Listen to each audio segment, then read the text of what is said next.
Welcome to Club E. Hi, I'm Rick Brimacombe of Brimacombe and Associates.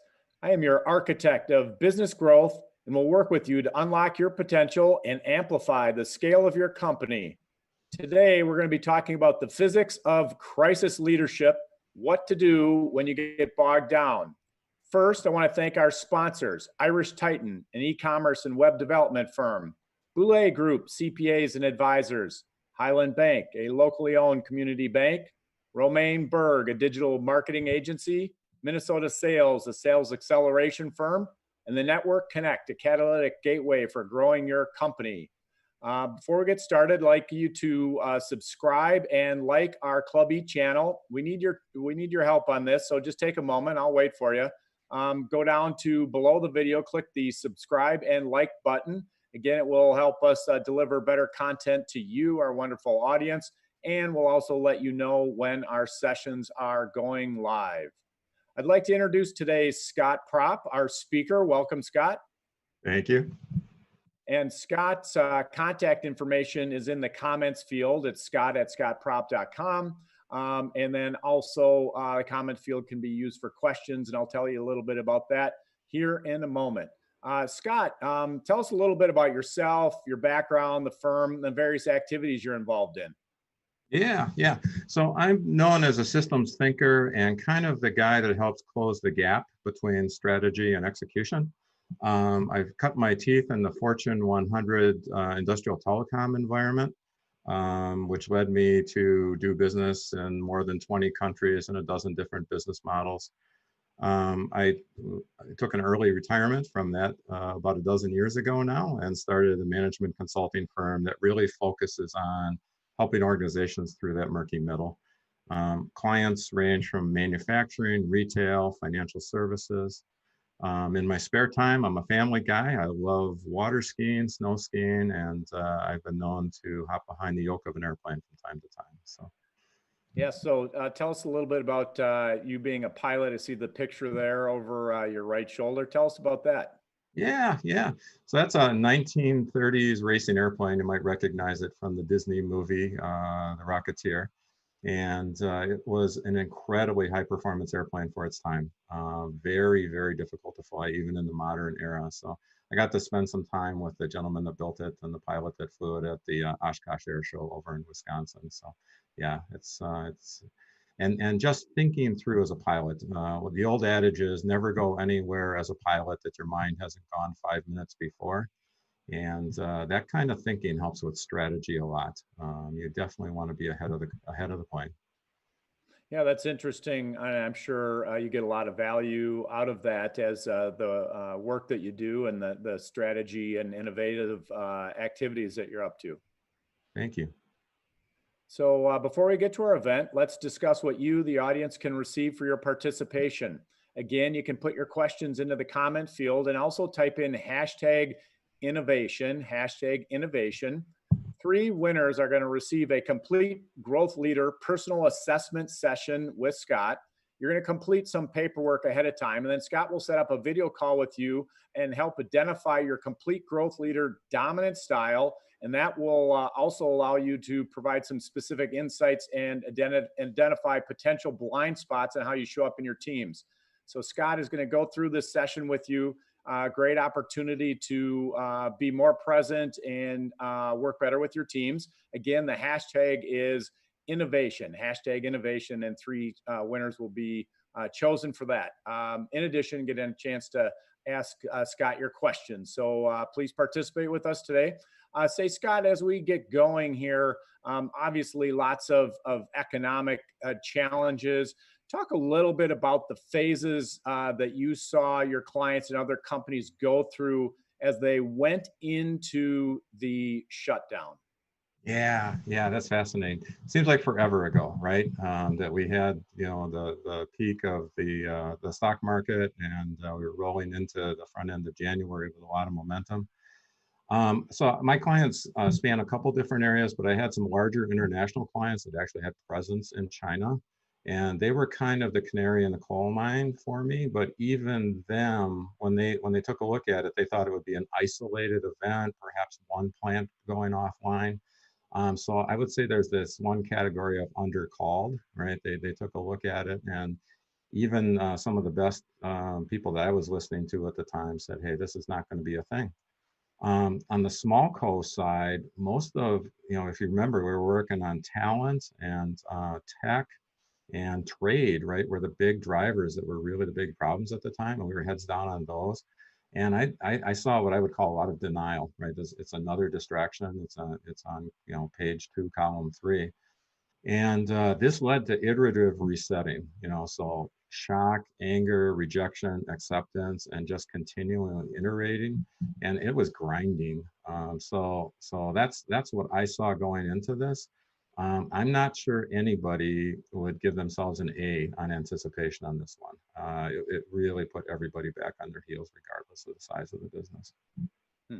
So now that we're kind of coming out of that phase, and you look again at your client companies and other companies from afar, what do you see these companies do in the phases that they're going through as they work their way back to vibrancy or back to quote unquote normal? Yeah, so I've been noticing and have outlined a model that has 4 phases in it, and it's been helpful as organizations have been stepping through this. The first phase of it is simply stabilize, right? We've all probably managed through some business catastrophic kind of issues.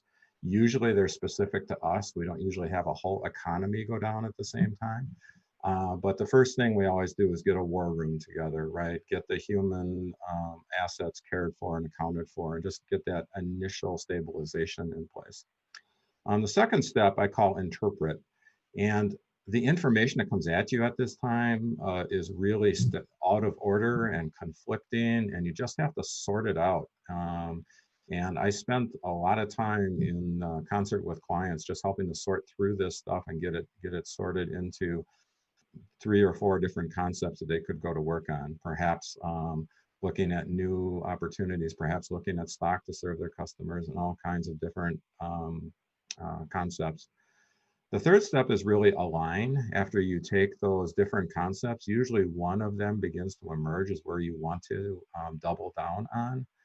And that phase is really marked by getting the whole leadership team together, making hard decisions, having difficult conversations, and going ahead and getting ready to move into the new phase.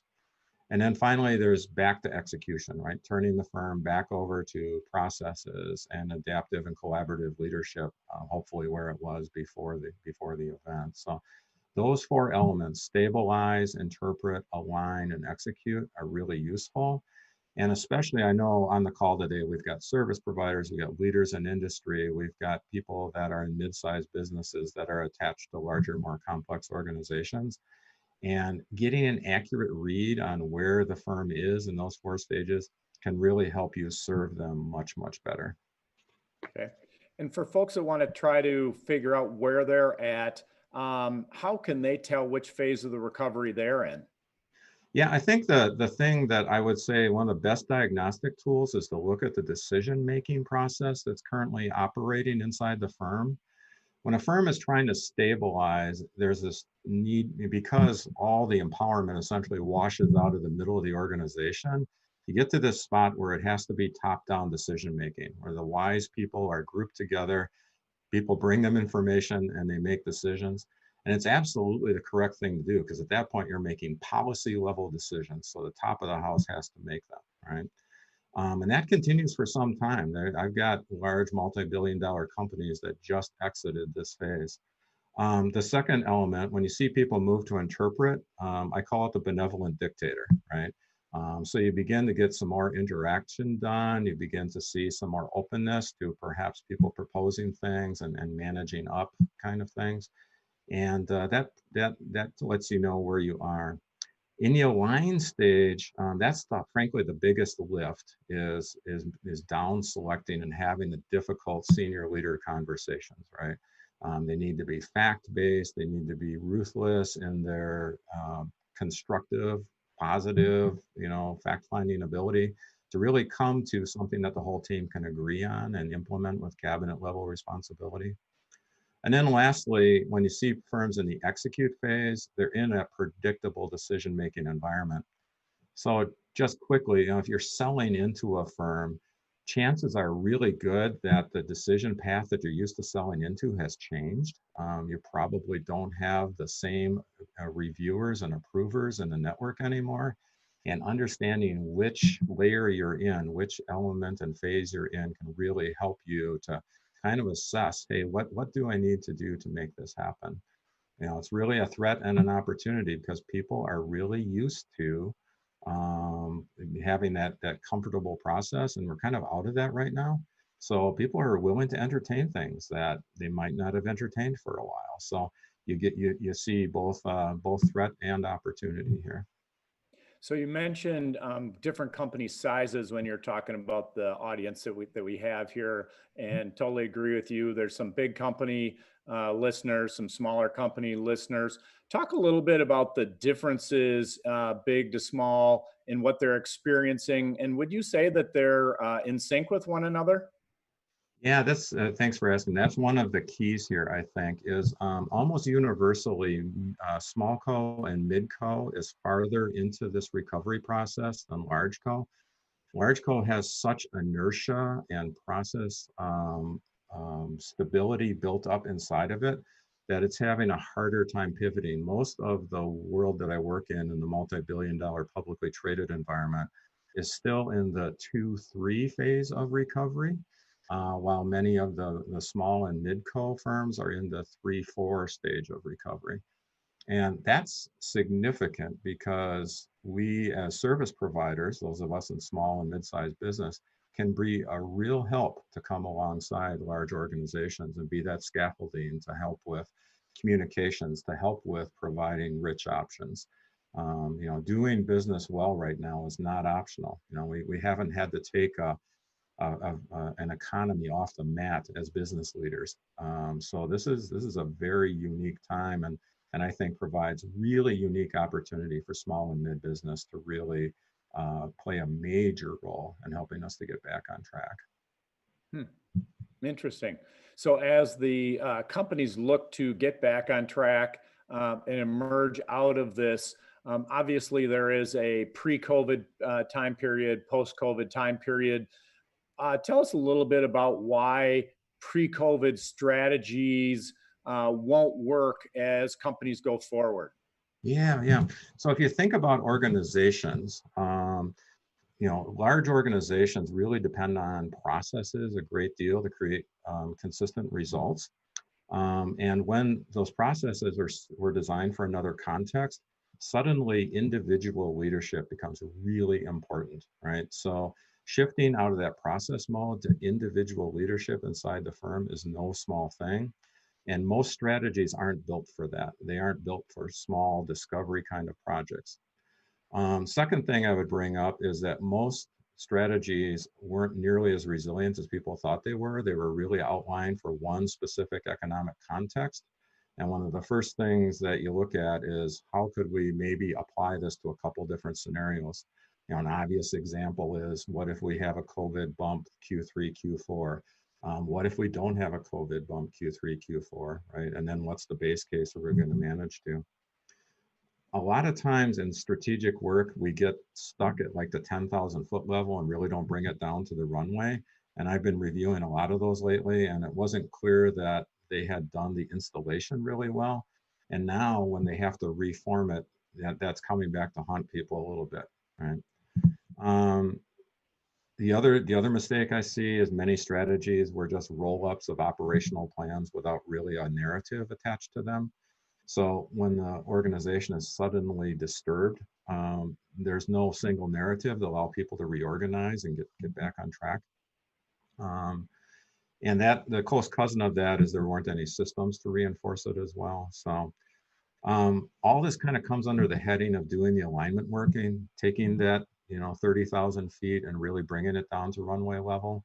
And I'd say the number one thing now is to pop back up to that level, do the work on the multiple scenarios, and then go back down to the level. So yeah, if you pull your strategy book up right now, chances are really good that the context shift has just made most of it obsolete.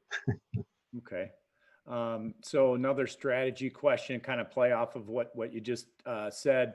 Given your background in removing barriers to growth and innovation for companies, what ideas and or frameworks do you have for creating new strategies given the current situation environment? So if we can't rely on these old textbooks and we have to kind of reinvent how we're putting a new strategy together, how would you suggest folks go through that process?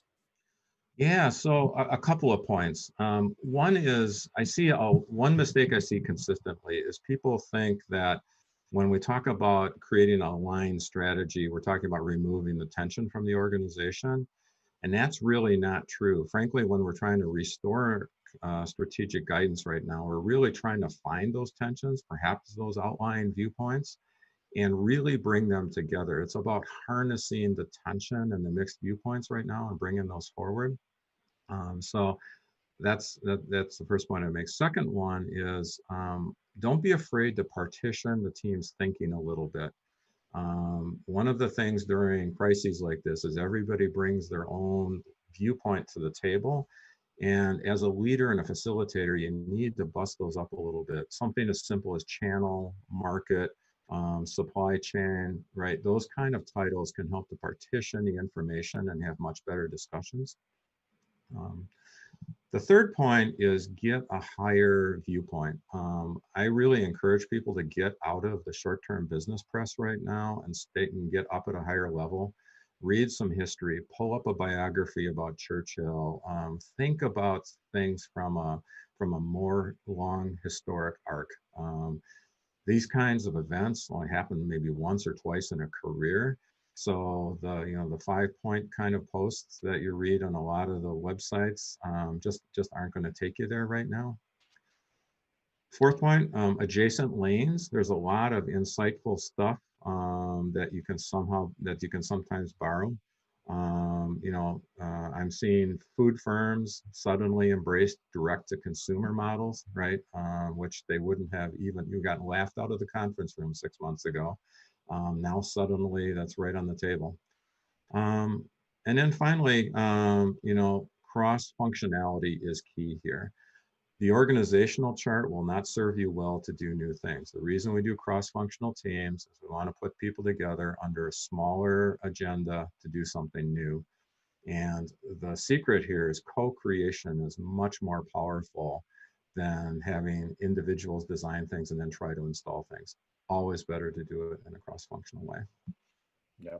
So we've talked here on Clubby several times about having to get out of the negative environment that the press and media pushes out right now, and just to be able to think creatively and to do things along the lines of strategy and innovation. You need to create a positive environment, correct? Absolutely. Yeah, it's about possibility thinking. You want to be ruthlessly constructive in bringing facts to the table, but yes, you have to have and really think about the long arc of progress that business leaders have done time and time again when facing these kinds of things. Good phrase, long arc. So a reminder to everybody, you get an opportunity to submit questions as well as get that assessment on your leadership and communication style from Scott. So put in the hashtag innovation as well as submit your questions. And while we're taking a moment here, again, hit the subscribe and like button for the Clubby channel that you're listening to us on. We appreciate your support. And again, that allows us to bring tailored content to you. So please do that. So we do have a question here from Eric. Eric, a longtime listener and turnaround guy. And his question is, do you believe now is the time to pursue M&A, and is the opportunity worth the risk? Great question. Yeah, Eric, thanks for that. Yeah, of course. The answer is yes and no, right? The interesting thing about M&A right now is, yes, there are some great opportunities out there. Working with a firm last week, looking at a business case to expand their operation. The capital equipment they need for the operation is essentially available at a 30% discount, right? And so they have an opportunity to bring an asset in at substantially discounted level that fits in their business model under really solid leasing terms, right? So it's those kinds of opportunities. So the things I would think about just top of mind is the assets are probably valued in the old business model. So you're going to want to take a look at that carefully and really do what you can to map that business model to the current situation. There are going to be some really great opportunities out there, no question about it. If you get the context right and the new frame right, you're going to do really well. The one thing I always ask people to do double due diligence on is the go-to-market piece. Lots of people fall in love with ideas and technology and don't really completely think through the path to the market and in terms of either competition or the ability to get access to that market. They presume that success in the market niche that they're in is going to translate to success going forward. So short answer, yeah, it's a great time to look at it. I think the most difficult part is going to be getting really fresh context that's going to really allow you to make a great decision there. So. Hmm. That makes sense. For business owners that are often noticing that their teams are unsettled right now. People are working at home, so they're disconnected. Just a lot of turmoil, for lack of a better word. Can you shine some light on why these teams are so unsettled? Yeah, absolutely. I think this has been one of the big surprises of a lot of leaders is that people that are normally really steady producers and really focused contributors are suddenly really unglued. They're really nervous. They're really uncomfortable and really suddenly need reassurance. The model that I use for dividing teams into leadership styles is somewhat helpful here. So I use 4 categories. Architect, strategist, right? Those people that are conceptual and visual thinkers. Operators and catalysts, those that just have a ruthless need to do things. And then processor anchors, people that really anchor the firm and really carry the mail day to day, make the railroad run on time. Those are the 3 natural styles. And then I use a 4th style I call champion that knits them all together. The groups that do well during this kind of time are the architect strategists and the ruthless doers, the operator catalysts. They usually find one another and try new things and move the team down the field. The most uncomfortable group by far are those people that are the folks that do the process and anchoring work in your firm. They're very long-term thinkers. They think about history, about what's going on now, what's going on next, and those things are always connected. When you bring up something new, they're the first persons to say, no, that won't work. And then after they have time to think about it, they'll come back and say a guarded yes, they'll work if you do this, this, and this. And they're absolutely the bedrock that the firm is built on. These are the people that make the consistent value. They're also incredibly uncomfortable during times of change. So chances are really good that the people that are your steadiest and most consistent producers are also really, really uncomfortable right now. And if they're not coming to you, it's a really good leadership idea to go to them and listen things out a little bit. I'm encouraging the leaders I work with to do lots and lots of skip level dialogues. Just to make sure that their steadiest contributors don't make point decisions that are going to be uncomfortable for them later on. So, yeah, it's one of those times, and it's so easy for us to get focused on our own need to reset the business model that we can miss the need to nurture those employees that are key leaders. So. And then you mentioned these different styles. Is that part of the assessment that you're going to give away? Again, the Yes, hashtag yeah. is innovation. So maybe just tie in a little bit with the giveaway and the work that you do, and maybe reiterate what you just said, because I think that's important. Yeah, so just kind of skipping through it here. So my work really is helping empower cross-functional teams to do new things, right? That's what I do. And a big part of that is building teams that can create breakthroughs. And a big part of that is helping teams and individuals understand their styles well and get them paired up in a way that they can make fantastic progress together. So the assessment that I'm offering today is something I do as a part of my traditional activities, but we do a little pre-work together. I'd spend some time with you, we identify your dominant styles, and then we would use this relatively simple 4 leadership style model to really get at some rich insights for you in terms of leadership, in terms of where your blind spots are. And it's a model that I've used over just a large number of teams and opportunities that has never failed to bring forward fresh insights and really helped leaders to really get the traction that they're looking for. So. Okay, that's great. So again, hashtag innovation, and you get to spend a session with Scott, which obviously would be very valuable given the environment that we're in, which then makes another question come to mind, one of my favorite ones. As you look at your track record of working with companies, you said, which thing maybe gets in the way more than anything for companies who are trying to innovate, are trying to come up with new ideas? What's kind of that major roadblock or speed bump or whatever that gets in the way the most often? Yeah, I think probably the most underutilized tool in the toolbox is what I call co-creation. I see a lot of firms try to design something and then spend a lot of effort doing change management and then reiterating on what they initially wanted to do. I find that the kind of the unsung hero of being able to really move organizations is this idea of, if I build it, I will be instantly bought into doing it. And spending the money and the effort and good facilitization on the front end to make that happen is just so effective, and in many cases gets you there much faster than the traditional design and implement mode. So. And then how about a tip or two to get the buy-in and that co-creation mindset? Yeah.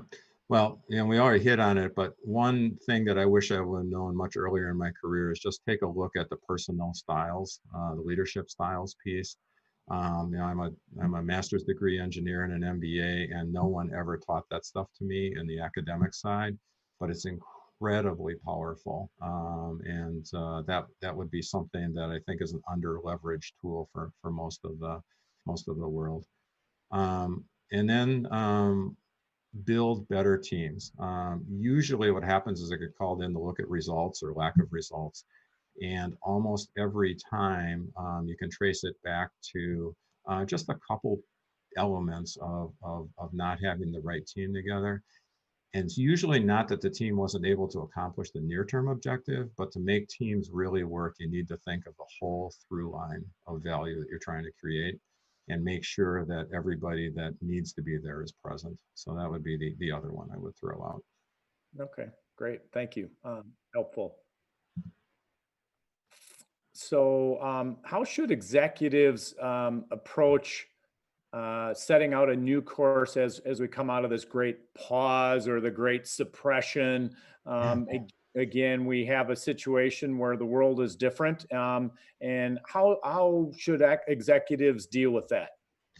Yeah, so 3 points. One is the world changed a lot more than you probably think right now. I've been continuing to be surprised as I work with leaders. So use your full team as a network. Make sure that those on the front line really know that you want to hear from them. You want to hear everything. You don't want to just hear confirming information, but you want to hear things that didn't work too. You want that full amount of information to come back. So using that full team as a network. The second thing is, because it's so uncertain right now, make sure that you're doing scenario thinking and probability decision making. No one's going to look back and say we did it perfect, but for sure we can be right a lot more often if we expand our thinking a little bit and just give ourselves that opportunity to unpack things. And then the third thing that they teach in, first lieutenant school is get off the X, right? It is really easy to get stuck analyzing things and not making decisions. So the number one tip is just move with dispatch, right?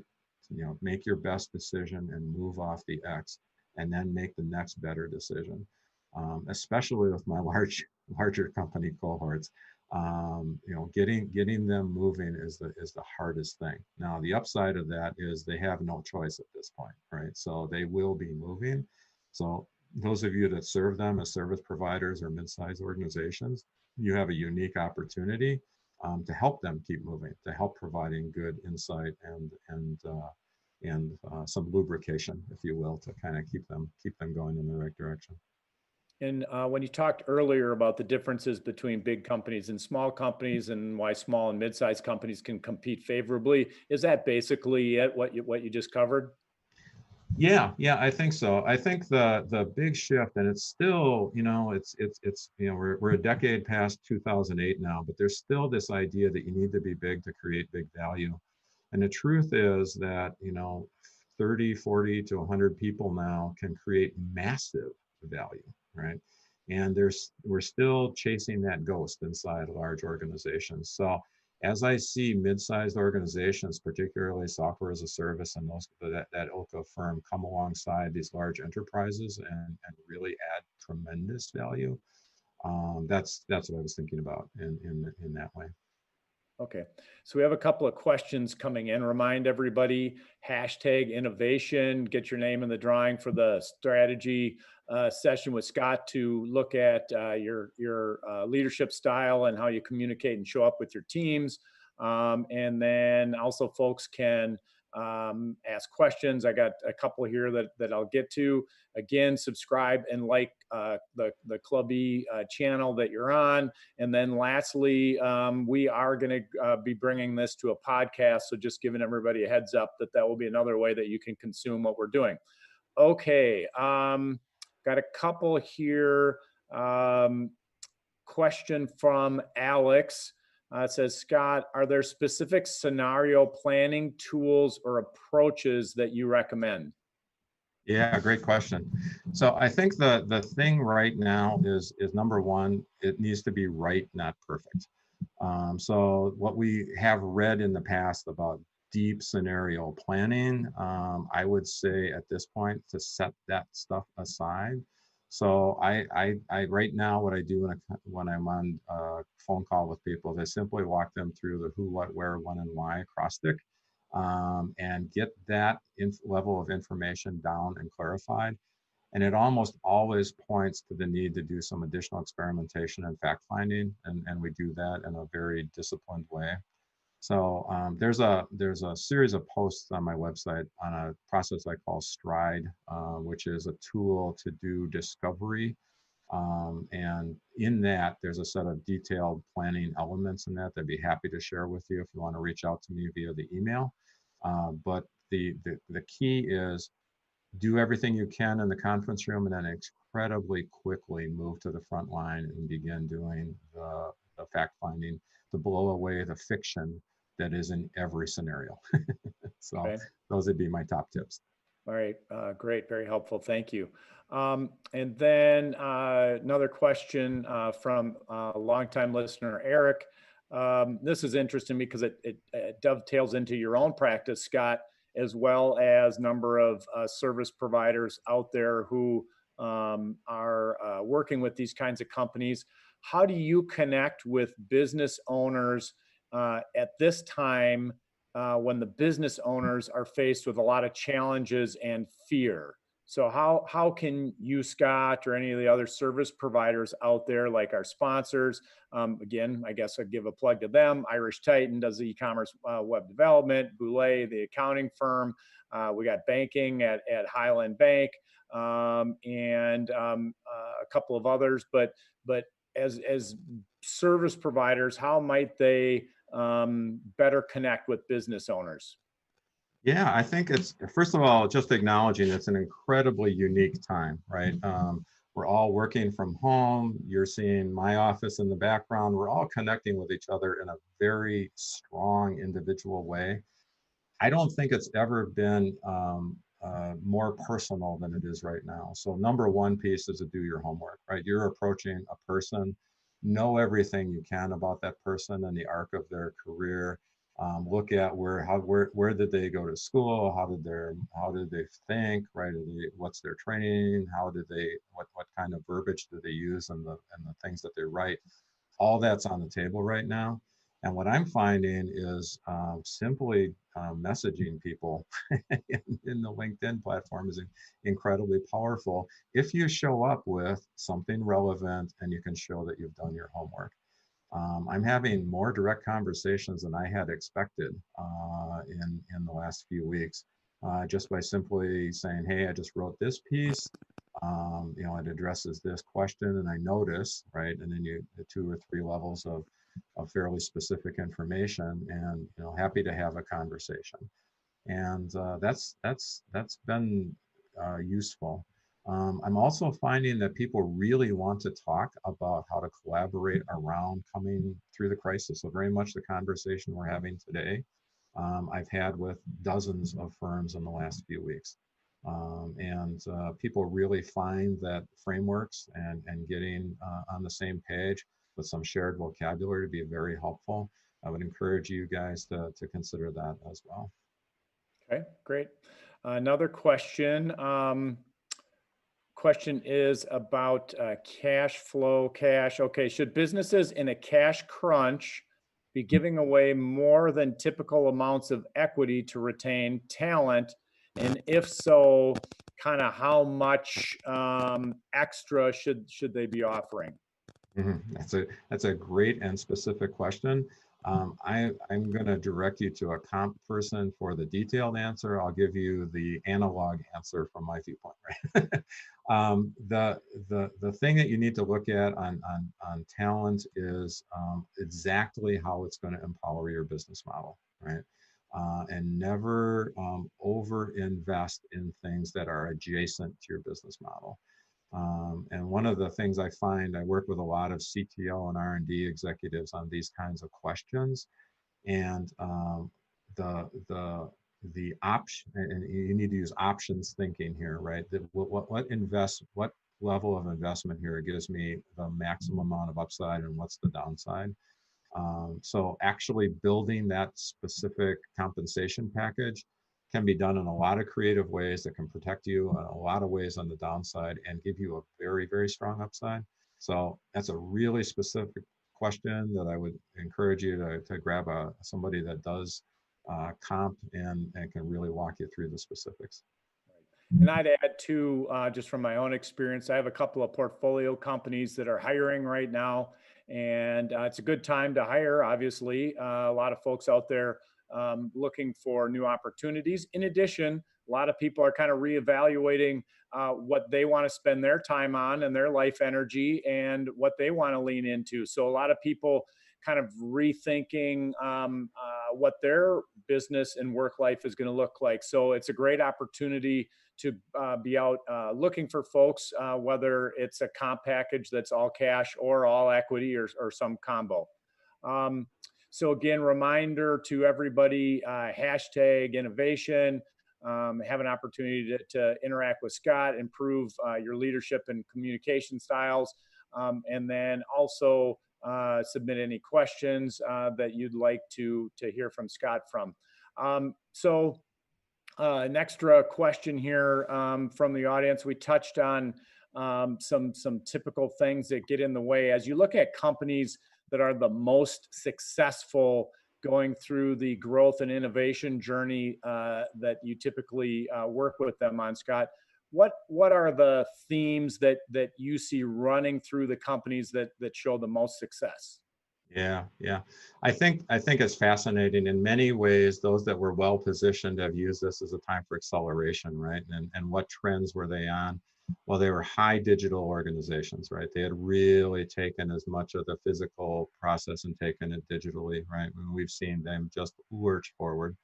I think the surprise has been the high local orientation of what's come out of this, right? I think there's an incredibly new focus around local services, local service providers, that we haven't seen in some time. And I think there's a real opportunity there.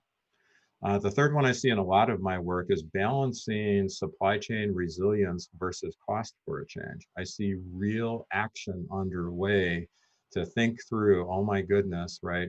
Our supply chains are, half a globe long right now. What can we do to ensure, right, that we're going to have continuity in the face of supply chain shocks? And that's been words before, but I'm seeing people really do that now. And then the last thing, I think we all knew it, but I'm not sure we really took action on it, is just the need for an incredible quality of customer interface. Even simple things. I know you guys had someone on from the restaurant space not that long ago, right? But going from the friction of a clunky curbside service to a really high quality curbside service has made all the difference for a lot of the local vendors that I've seen. And similarly, right, we've now discovered that digital doesn't mean bad, right, customer experience, right? It can be very personal.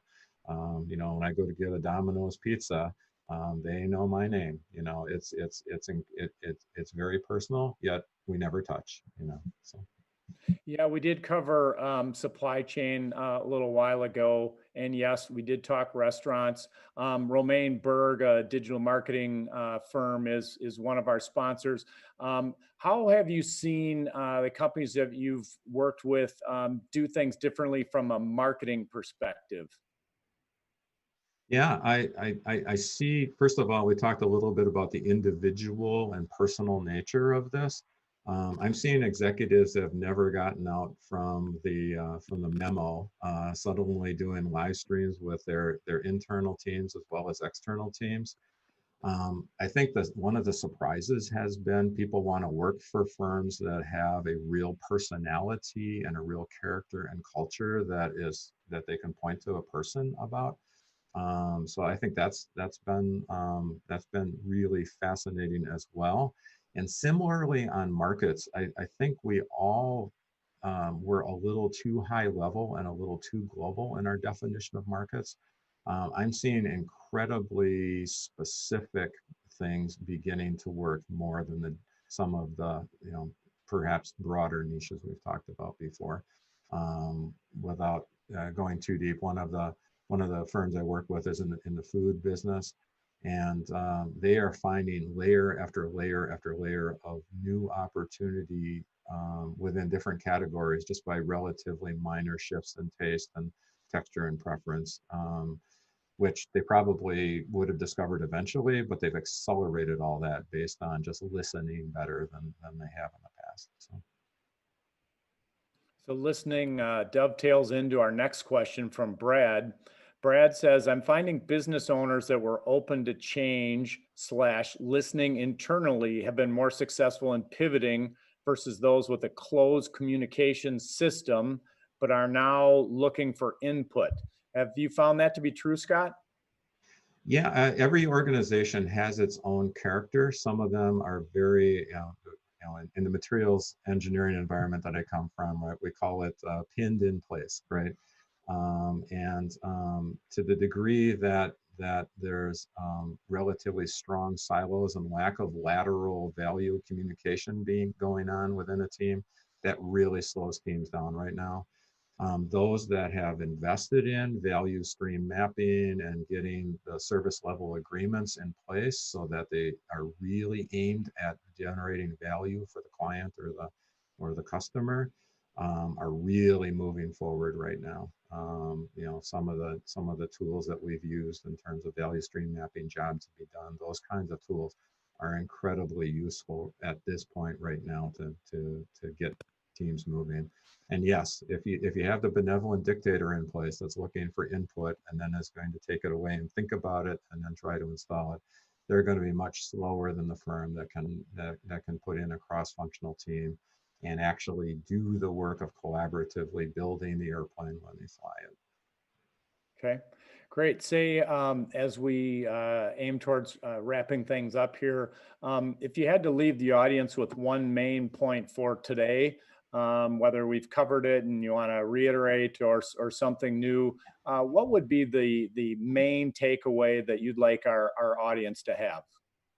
Yeah, I think, well, first of all, don't underestimate the amount of change that's happened while everybody has been off grappling with this crisis. I think that would be the number one thing I'd leave on the table is chances are that marketing report that you had commissioned in Q4 that you thought was going to drive your 2020, 2021 planning is out of date, guaranteed. Go back and do the work to um, categorize, re-index those plans. It will really pay dividends. Okay. And then you mentioned a little earlier in our talk today about a lesson that you had learned uh, earlier. Anything else that comes to mind as a key lesson that you've learned over your career that you'd like to share with folks? Yeah, I think the one thing I would think about is and it's been written about before, but think about your firm from the loading dock forward. If you want to do or the equivalent, right? But start at the last spot you touch the product and walk through that value chain. Time and time again, I find people that haven't done that, and I'm happy that they compensate me to take care of that for them. But there are so many value traps. I find them consistently just walking backwards along the value development chain inside firms. So. All right, great. Scott, it's been a great conversation today. Thank you for joining us. Appreciate your time, your input, your wisdom. And then for folks to reach out to you, how might they do that? Yeah, the simplest way is Scott, SCOTT, at Scott, SCOTT, Propp, PROPP.com. And my website is at that address as well, and includes a nice little sign up for my weekly newsletter as well, if you'd like to get the articles that I write there. So. Yep, and I've seen and read a number of those over the years. Very well done. So, folks, it would be worth your time to sign up for Scott's newsletter and hear from him. Again, Scott, thank you very much for joining us. Appreciate your time. Yeah, Rick, thank you. Thank you for curating this amazing community. It's been a privilege to help out a little today. Okay, great. Thank you.